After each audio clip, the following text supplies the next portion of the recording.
Lecture. Let there be a firmament. Genesis 1 verse 6. Scripture reading. And God said, let there be a firmament in the midst of the waters, and let it divide the waters from the waters. Genesis 1 verse 6. Intro and recap.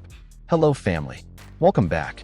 Before we begin, please subscribe, like, and share this video. Your support helps us grow and allows more people to learn this life-changing perspective of the Bible, verse by verse, all the way to Revelation. Let's quickly recap. Verse 1. Creation begins in imagination, not in time. Heaven equals interstate. Earth equals outer reflection. Verse 2. Before imagination is directed, life feels void and dark. Desire stirs like the Spirit moving on the waters. Verse 3. Let there be light, the declaration of awareness, choosing to see from the end. Verse 4. Light is separated from darkness, choosing to dwell in fulfillment, not limitation. Verse 5. Naming day and night completes the first cycle of creation. Every fulfilled desire begins as a first day in consciousness. Now we come to verse 6, where a new dimension of creation unfolds. Part 1. The firmament as conscious division. Let there be a firmament in the midst of the waters. The firmament is not the sky out there. It is the mental separation within you. Waters equals thoughts, emotions, impressions, the flow of your mind. The firmament equals discipline of imagination, the power to separate the higher waters, truth, faith, imagination, from the lower waters, fear, doubt, appearances. Neville taught that imagination must be lifted up, set apart, if you want to manifest. Without this inner division, your mind is a flood of mixed thoughts, and nothing is created clearly. Part 2. Dividing waters from waters. Upper waters equals unseen reality, faith, vision. Lower waters equals facts, senses, appearances. Creation requires this separation. If you do not divide, you confuse the promise with the problem. Example. You desire prosperity.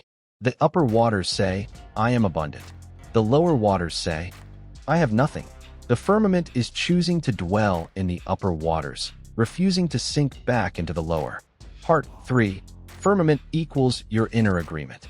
The firmament is the boundary of faith, the invisible line where you say, I live from the end, not from appearances.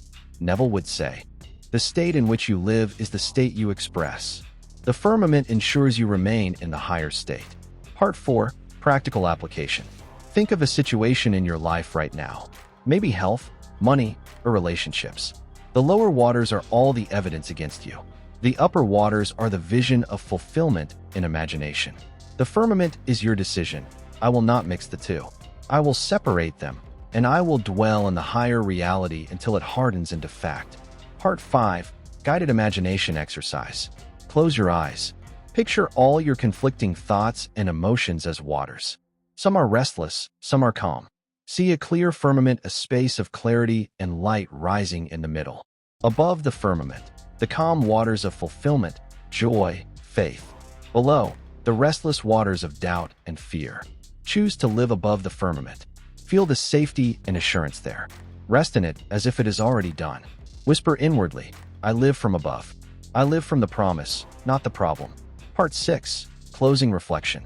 Genesis 1 verse 6 reveals the necessity of inner discipline. Creation is not chaotic, it is ordered by imagination. You must separate truth from appearances. The firmament is the line of faith, keeping you steady in your higher vision.